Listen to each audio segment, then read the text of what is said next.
The I'm suitcase ready. was already packed. Adaeze Okonjo stepped into her own bedroom and stopped cold. Another woman's dress hung in her closet, silk soft, swinging gently from the hanger that once held her wedding gown. She stood in the doorway for 11 seconds. 11 seconds that felt like 11 years. Her fingers, still freezing from the hospital air conditioning, locked around her handbag strap until her knuckles went white. 6 hours earlier, a doctor in Lagos had looked her in the eye and said the words no one wants to hear. The tumour in her pancreas was aggressive. Time was no longer hers to waste. 6 hours later, she was home, staring at a stranger's dress in the house she had built with her own hands. Somewhere down the hall, a woman laughed. It was not Adaeze's laugh. If you are watching this video, comment the name of the country you are watching from right now, because what you are about to hear is the kind of story that people whisper about for years, the kind of story that reminds us that the people closest to us can wear the most convincing masks. And if stories like this move you, hit that subscribe button before we go any further, because the truth in this one does not arrive gently. It arrives like a blade. Adaeze was 52 years old, though grief and illness had begun to carve years into her face that her age alone had not earned. She had grown up in a small compound outside Enugu, the daughter of a tailor and a market woman, the kind of childhood where new shoes were a luxury and dreams were a currency nobody could afford to spend. She was the fourth of 6 children, the one nobody expected much from, the quiet girl who sewed patches into her brother's trousers and memorized her mother's ledgers by candlelight because there was rarely money for extra oil in the lamp. Her mother used to say that Adaeze had old eyes, the kind of eyes that saw further into a problem than anyone else in the room. Nobody knew then how far those eyes would eventually see. She met Chidi Okonjo when she was 26, a shy engineering graduate with dust on his shoes and hunger in his ambitions. He had nothing. She had less. But what they built together in the years that followed was something neither of them could have imagined from that first meeting outside a printing shop in Enugu, where he had come to make copies of a business plan that no bank would fund. She lent him the money from her own small savings, money she had scraped together selling fabric on the side. It was a loan that would change both their lives, though not in the way anyone expected. What Chidi never knew, what almost nobody knew, was that Adaeze had a gift most people spend a lifetime chasing and never find. She understood money the way musicians understand rhythm, instinctively, without needing to be taught. While Chidi built his construction company brick by brick, working himself into exhaustion for contracts that paid modestly and arrived slowly, Adaeze was quietly doing something else entirely. She was investing. First in land nobody else wanted, on the outskirts of towns that hadn't yet exploded with growth. Then in small shares of companies her market friends dismissed as too risky. Then, over 2 decades, in something far larger. A portfolio so vast and so carefully hidden that not even her own husband suspected its existence. She did this deliberately. She did this in silence. And she had her reasons. Now pause for a second and think about this. How well do you actually know the people you live with? Adaeze had asked herself that question many times over the years, mostly about herself, wondering if she had become someone unrecognizable even to her own reflection. She never once imagined she would be asking it about her husband. The marriage had not always been cold. There had been years of real warmth, real partnership, 2 people leaning against each other through storms that would have broken weaker unions. They built a modest but comfortable house together in Lagos, raised 2 children who now lived abroad, and weathered the death of Chidi's mother, a business collapse in his 40s, and a miscarriage in Adaeze's 30s that neither of them ever spoke about again. Through all of it, Adaeze kept her secret. Not because she didn't trust her husband, not at first, but because her own mother had told her something on her deathbed that she never forgot. A woman who lets everyone see the full weight of her purse will eventually be crushed by hands reaching for it. Adaeze had taken those words and built a fortress around herself with them. But fortresses can also become prisons, and prisons eventually get discovered from the inside. 3 years ago, everything began to shift, slowly at first, the way a single crack spreads silently through glass before the whole pane shatters.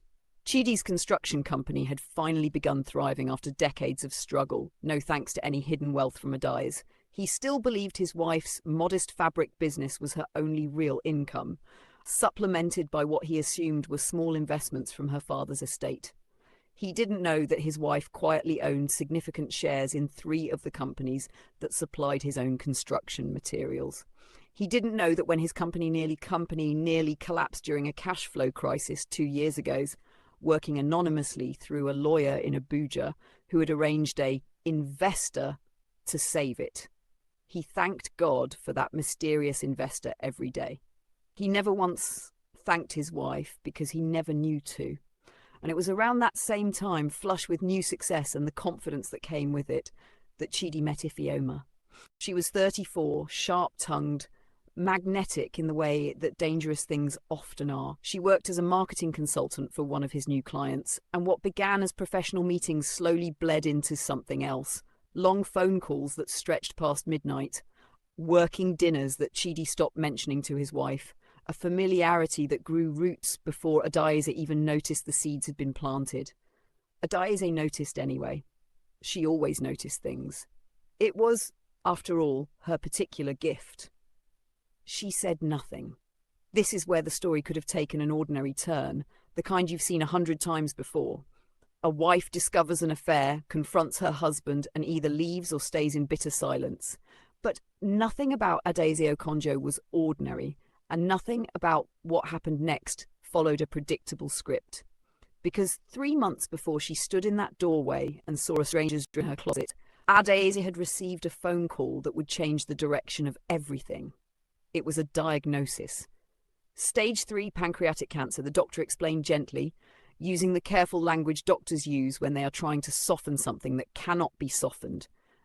Aggressive, treatable, possibly, with time and resources and a fight that would drain her physically and financially, except, of course, that money was the one thing Adaeze Okonjo did not lack.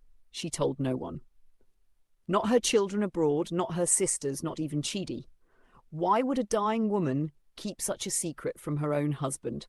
That is the question that should be sitting in your chest right now, because the answer is far darker than you expect, and we are only getting started. Drop a comment with what you think her reason might be, and stay with us, because in the next few minutes, everything you think you understand about this story is going to be turned upside down. For months, Adaeze underwent treatment quietly, driving herself to appointments at a private clinic 2 hours outside Lagos, telling Chidi she was visiting her sister in Enugu, telling her sister she was on a business trip. She endured the nausea alone, the exhaustion alone, the terror of watching her own body fight a war she wasn't certain she would win, alone.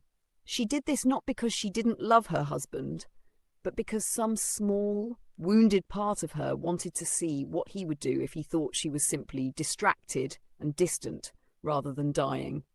She wanted, perhaps for the first time in her marriage, to see him without the armor of obligation forcing his behavior. What she discovered broke something in her that even the diagnosis hadn't touched, because while she was fighting for her life in a sterile clinic room, Chidi was growing bolder. The late nights became overnight stays. The dinners became weekend trips he explained away as site visits. And 3 weeks before Adaeze stood in her bedroom doorway, Chidi did something so audacious, so unthinkable, that even Adaeze, a woman who had spent her life studying patterns and probabilities, hadn't fully anticipated it. He moved Ifeoma into the guest wing of their home. He told the household staff she was a business partner needing temporary lodging during a major project. He told the neighbours nothing at all, trusting that Lagos society was too busy with its own secrets to interrogate his. And he told his wife when she called to say she'd be staying in Enugu a little longer for her treatment, because by then she had finally decided to tell him she was sick, though not how sick. Not yet. That everything at home was fine. Fine. That was the word he used. If you are feeling your chest tighten right now, that's exactly the reaction this story is meant to give you. So take a breath, hit like if this is already affecting you, and let's keep going. because Adaeze's next move was not what anyone, including her own family, expected from a dying woman. She did not scream. She did not confront him in a blaze of fury the moment she saw that dress. Instead, she closed the closet door gently, as though she were closing a chapter rather than slamming one shut, and she walked back downstairs to where her husband sat at the dining table with Ifeoma, the two of them sharing a bottle of wine that had been a gift from Adaeze's own cousin. "Adaeze," Chidi said, his voice catching in his throat as colour drained from his face. You're back early. I thought you said—" "I said I would be staying longer," Adaeze replied, her voice calm in a way that unsettled both of them more than screaming ever could have. "But something came up and I decided to come home." Ifeoma set down her wine glass slowly, her eyes flicking between husband and wife, searching for the exit that wasn't there. "Mrs. Okonjo, I can explain." "There is nothing to explain," Adaeze said, still calm, still quiet, "that I have not already understood." The silence that followed was the kind that presses against your ribs. Chidi opened his mouth twice, and twice nothing came out. He had rehearsed excuses before, small ones, for small suspicions, but he had never rehearsed for this. His wife standing in the doorway of her own dining room with the terrible stillness of someone who already knows the ending of the story being told to her. "I have been sick," Adaeze said finally, and watched her husband's face change from guilt to confusion. "For almost a year now. I did not tell you because I wanted to see who you would become while you believed I was simply busy, distant, uninterested." "Sick," Chidi repeated, standing so fast his chair scraped against the floor. "Sick? How? Adaeze, what are you talking about?" "I have cancer, Chidi." The words landed in the room like something physical, something with weight and edges. "Stage 3. I have been receiving treatment for 8 months, alone. Now here is where you need to lean in close, because this is the moment everything begins to unravel. Not just the affair, not just the betrayal, but a truth about Adaeze Okonjo that not even her own husband of 26 years had ever suspected. And once you hear it, you will understand why this story has been quietly shared in over 40 countries. Why people say it is not just a story about betrayal, but a story about the price of hidden power. Chidi's face went through something complicated, shock, then something that looked almost like relief, and Adaeze noticed that too. Filed it away the way she filed away everything. Relief, as though her illness gave him something to work with, some new configuration of the chessboard he could exploit. "Adaeze, I'm so sorry. I didn't know. If I had known," he started, moving toward her, and she raised a single hand, and he stopped as though he'd hit glass. "If you had known," she said softly, "you would have done exactly what you're doing now, except you would have hidden it better." Ifeoma, to her credit, had the decency to look uncomfortable, though not uncomfortable enough to leave the room. "Mrs. Okonjo, I never meant for things to happen this way. Chidi told me you two that things had been over for a long time." "Did he?" Adaeze said, and for the first time something sharp flickered behind her calm. "Interesting. Because Chidi and I have shared a bed for 26 years, raised 2 children, buried his mother together, and rebuilt his company from nothing after it nearly collapsed 3 years ago. Tell me, Ifeoma, in all your late nights and weekend trips, did he ever mention how his company survived that collapse? Did he ever tell you where the money came from?" The room went very still. "What money?" Chidi asked slowly, and there it was. The first crack in his composure, the first sign that he sensed the ground beneath him was not as solid as he'd believed. "You always told everyone an anonymous investor saved your company," Adaeze said. "You thanked God for that investor at church. You told your own brother it was a miracle." "It was," Chidi said, confused now, the argument momentarily forgotten in favour of this strange new thread. "Adaeze, what does that have to do with—" "There was no investor," Adaeze said. "There was me. If you have chills right now, comment chills below, because what Adaeze revealed next is the twist that changes everything you thought you understood about this story. And we are only halfway through what happened that night." Chidi laughed, a short, disbelieving sound. "You? Adaeze, I love you, but you sell fabric. You had some savings from your father. That money wouldn't have covered even a fraction of what we needed." "I have never once told you the truth about my finances," Adaeze said, and something in her voice made both Chidi and Ifeoma go quiet. Not because I was hiding wrongdoing, but because I learned very early in this marriage that if you knew what I truly had, you would stop seeing me as your wife and start seeing me as your bank. She walked to the small writing desk in the corner of the dining room, opened a drawer that Chidi had never once thought to search, because why would he? It held only stationery and old bills, as far as he knew, and removed a slim leather folder. She set it on the table between them. "Open it," she said. Chidi's hands trembled as he lifted the folder. Ifeoma leaned in despite herself, curiosity overriding whatever remained of her discomfort. Inside were documents, investment statements, property deeds, shareholder certificates, spanning back more than 15 years. Chidi's eyes moved across the numbers slowly, then faster. Then his face went the colour of old paper. This can't be right," he whispered. It says what it says," Adaeze replied. "I am worth, as of this year's valuation, just under 400 million naira in liquid assets, and considerably more when you account for the properties and the equity holdings. I built it slowly, quietly, over 2 decades, starting with the money I lent you when we first met, money I never told you I'd multiplied many times over before I even gave you that first loan." Chidi sat down heavily, the folder still open in his shaking hands. 26 years, he said, more to himself than to her. 26 years and I never knew. "You never asked," Adaeze said. "You never once asked how a fabric seller's wife could afford the things I quietly made possible in this house.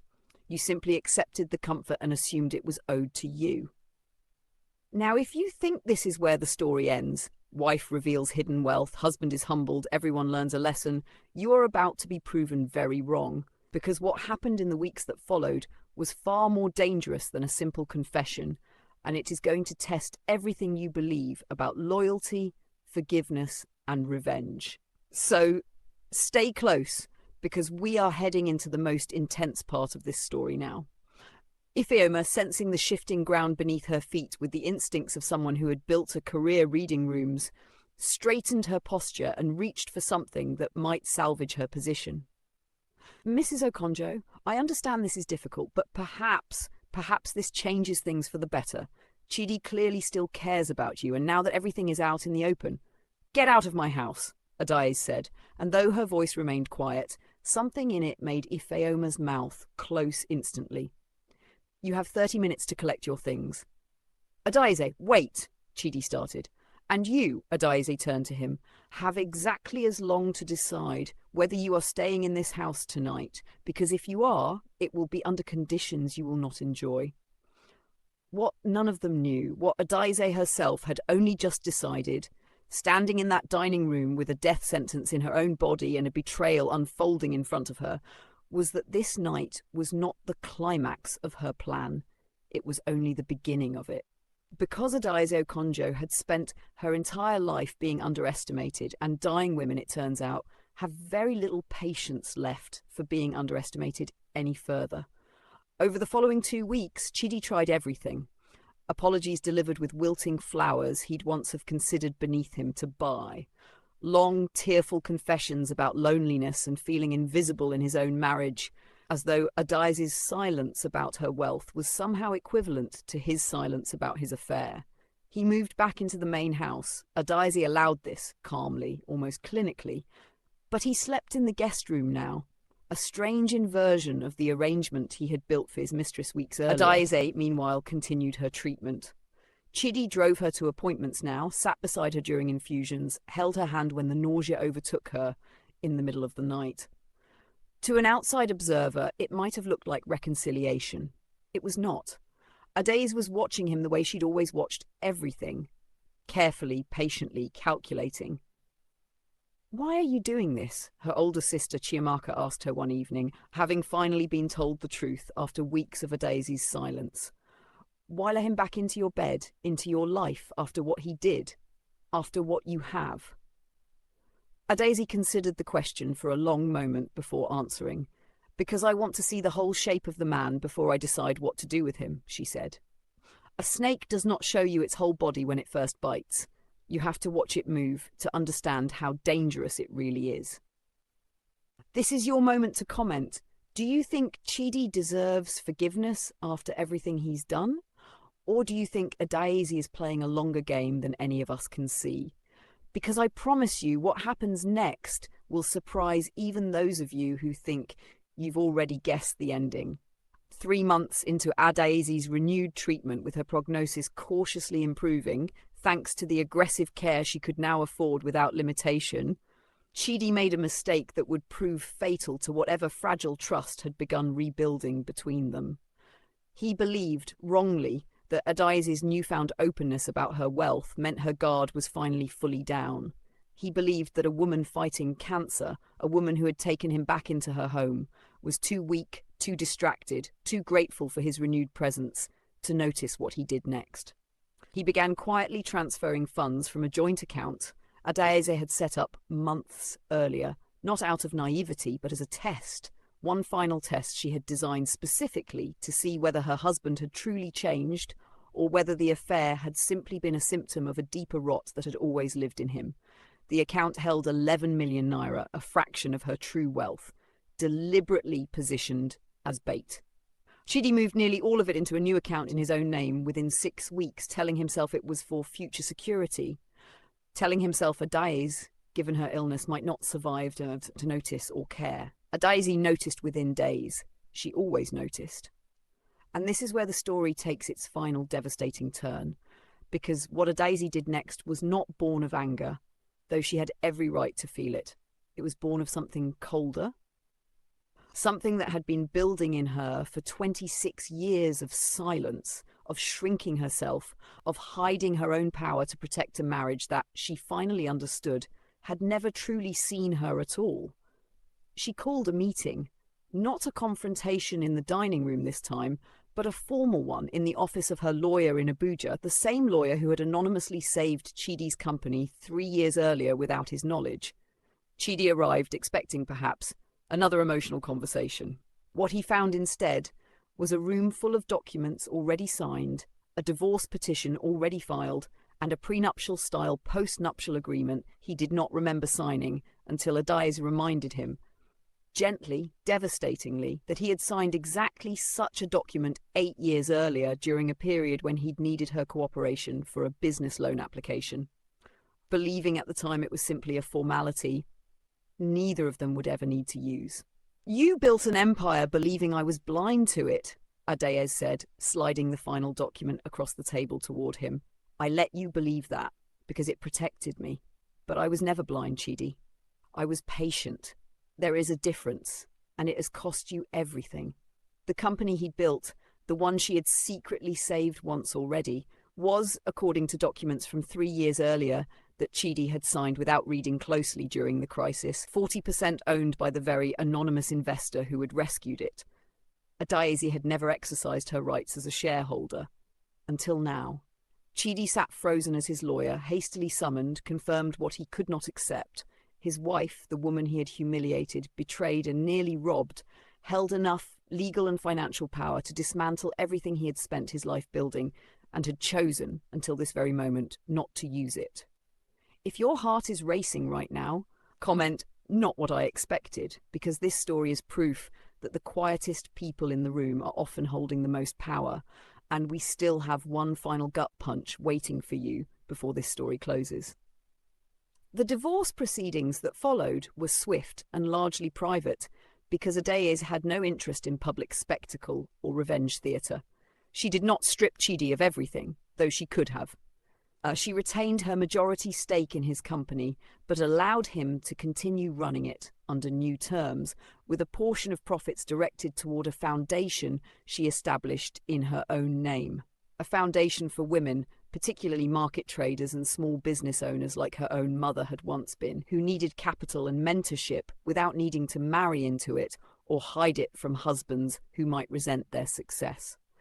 Ifeoma, for her part, disappeared from the narrative entirely, as such figures often do once their usefulness within someone else's story ends.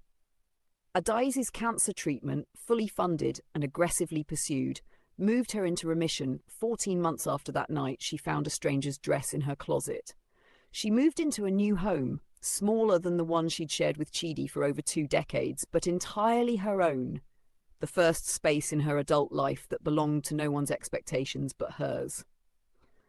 Chidi, in the months that followed the divorce, tried on several occasions to reach out to her, first with apologies, then with a strange, aching kind of respect that had never existed in their marriage until he lost the version of her he thought he understood. She answered his calls, occasionally, with the same calm patience she had shown him throughout. Not because she had forgiven him in the way people mean when they use that word carelessly, but because she had made peace with the truth that her strength had never depended on his recognition of it. Before we close this story, I want you to sit with something Adaeze reportedly told her sister in the final weeks of her divorce. A line that has been shared and repeated across message boards and comment sections ever since this story first began circulating. The people who love you for your silence will never know how to love you when you finally speak. That is not a tragedy. That is simply the truth revealing who was ever really there. There is a lesson buried in every part of this story, but perhaps the deepest one is this: that the people who hide their strength to keep peace in a room are often the ones holding up the entire ceiling. And the moment they stop hiding, everyone finally sees how much they were always carrying alone. Adaeze Okonjo did not need revenge to reclaim her life. She needed only to stop shrinking. If this story moved you even a little, subscribe to this channel, share it with someone who needs to hear it today, and leave a comment telling us the biggest lesson you're taking away from this story, because stories like hers deserve to be remembered, not just watched.